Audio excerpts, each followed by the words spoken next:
Senators Jeff Flake and Chris Coons were on 60 Minutes, and Flake said something really interesting about what he would do if he were seeking re-election. Now, he was specifically commenting on the FBI investigation involving Brett Kavanaugh. And if you can recall, Flake did something pretty remarkable last Friday when, during the Senate Judiciary Committee's voting session on Kavanaugh, he called for this FBI investigation. Now, it was after two sexual assault victims approached him and confronted him at an elevator, but nonetheless, here's what Flake had said during this session to vote for Kavanaugh's confirmation. And I think it would be proper to delay the floor vote for up to, but not more than 1 week, in order to let the FBI continue to do an investigation limited in time and scope to the current allegations that are there, and limited in time to no more than 1 week. So that was unexpected, it was surprising, and he was asked about it while appearing on 60 Minutes. And here is what he had to say. Senator Flake, you've announced that you're not running for re-election, and I wonder, could you have done this if you were running for re-election? No, not a chance. Not a chance? No. Because politics has become too sharp, too partisan? Yeah, there's no value to reaching across the aisle. There's no currency for that anymore. There's no incentive. I think that that's both super obvious and, in a sense, a startling admission at the same time. So it's, and I know that the interviewer there is doing a good job of drawing out the answer, and so I don't think he's actually startled, but it frames it that way. And in a lot of the conversations on television, it is assumed that these are good, honorable people that are actually have their own opinions and are acting based on their ideology and principles rather than political expediency. And that is a super annoying and obviously massively wrong assumption. And here you have two senators, a Republican and a Democrat, both nodding their head to this, and the Republican saying, if I was up for election, of course I would have done the dishonorable thing. Of course I would have done the thing that I don't believe in. Of course I would have tried to block the truth. Of course. So it's just, and then why do I say it's a startling admission? Because the politicians almost never admit it.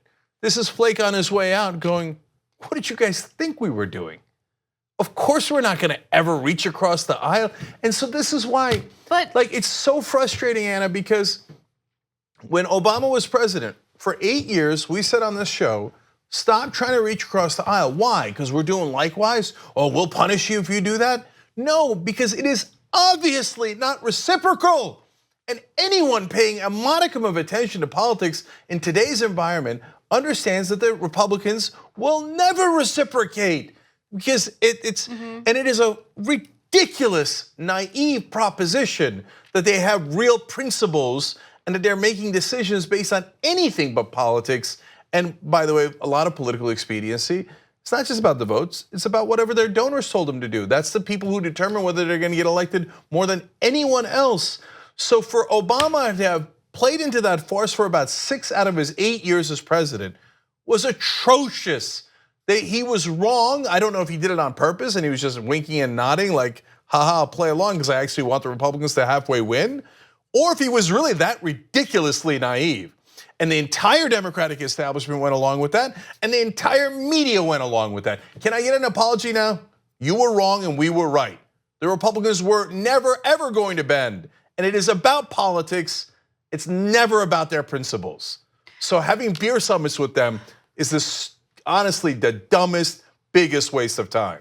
So one thing that, I have so many thoughts on this. So one thing that stood out to me about Flake's decision and his actions on Friday was, once he had already internally realized that he wanted the FBI investigation, he actually decided to step outside with Senator Coons and discuss it with him.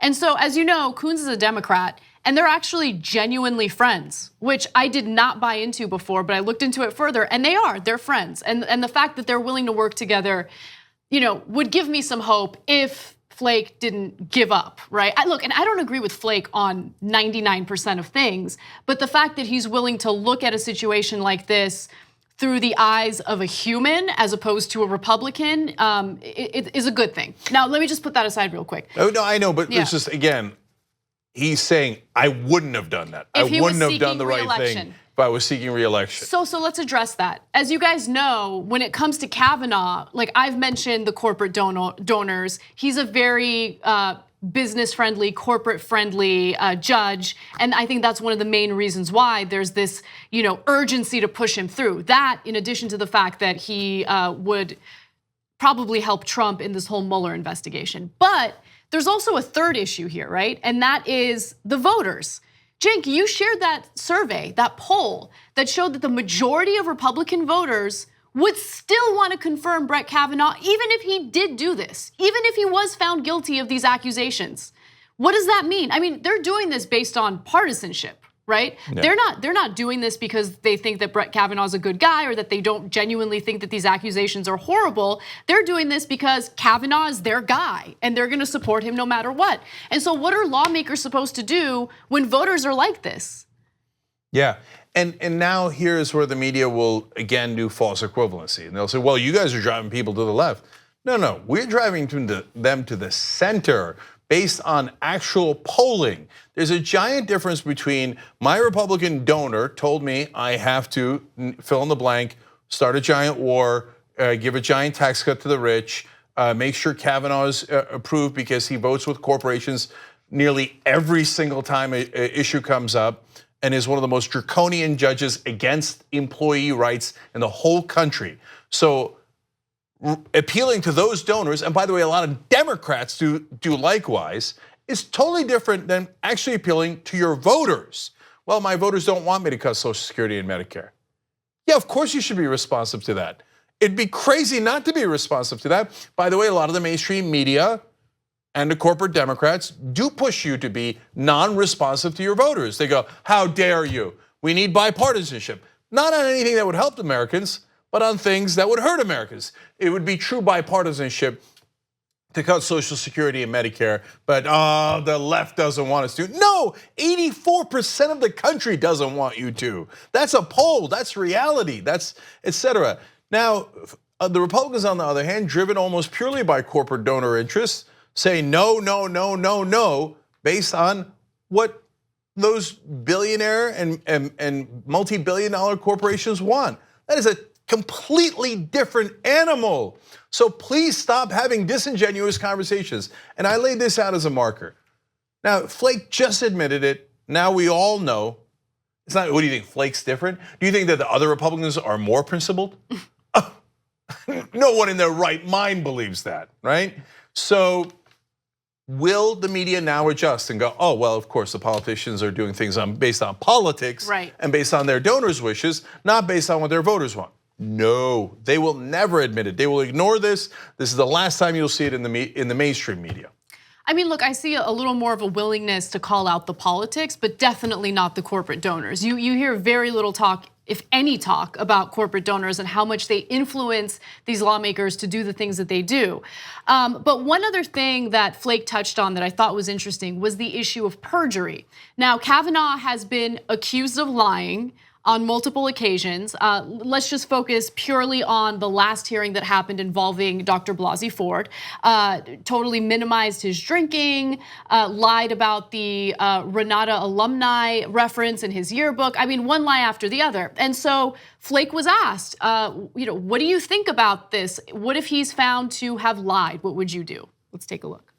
If Judge Kavanaugh is shown to have lied to the committee, nomination's over? Oh, yes. I would think so. No, I don't believe him. Yeah, that I don't believe either. Yeah, I mean, look, it's a totally fine line of questioning. It's as as good a job as mainstream press is going to do. I know, I'm sorry if that sounds condescending, but look, and you wouldn't get the interview otherwise. Let's just keep it real too.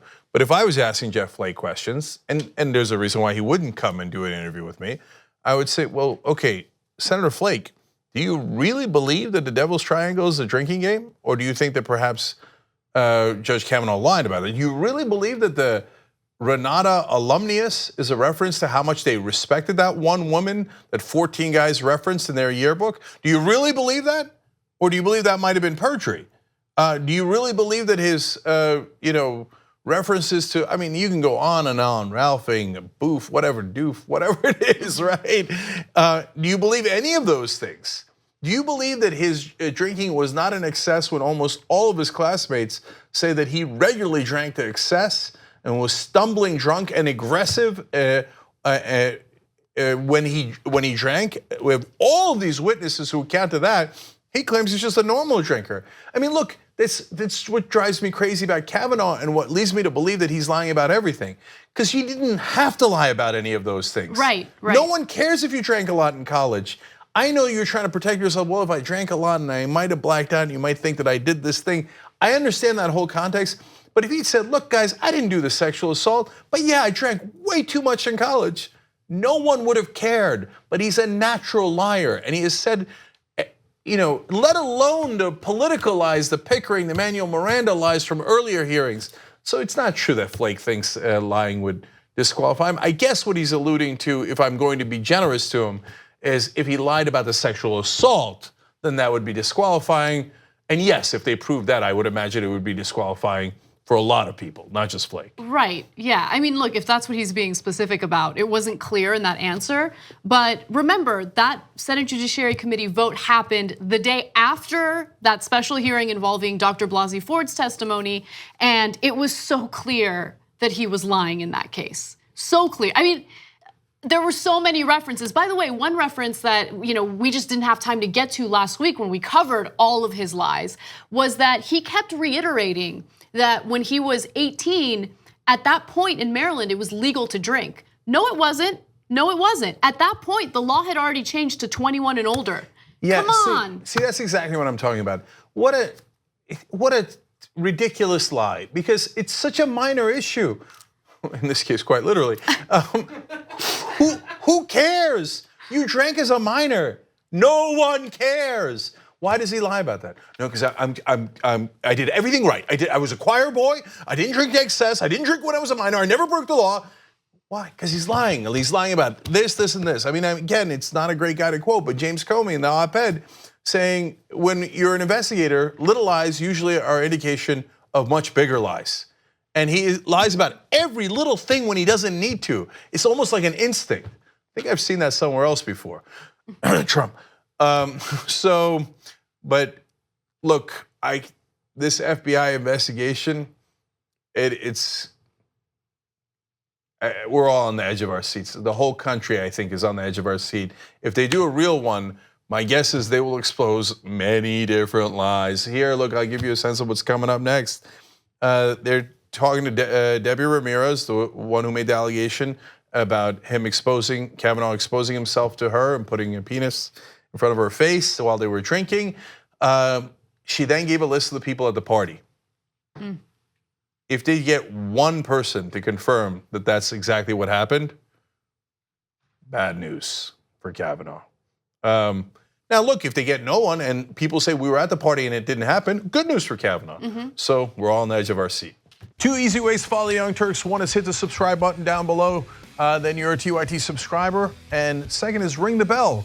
And when you do that on YouTube, you're notified of our videos.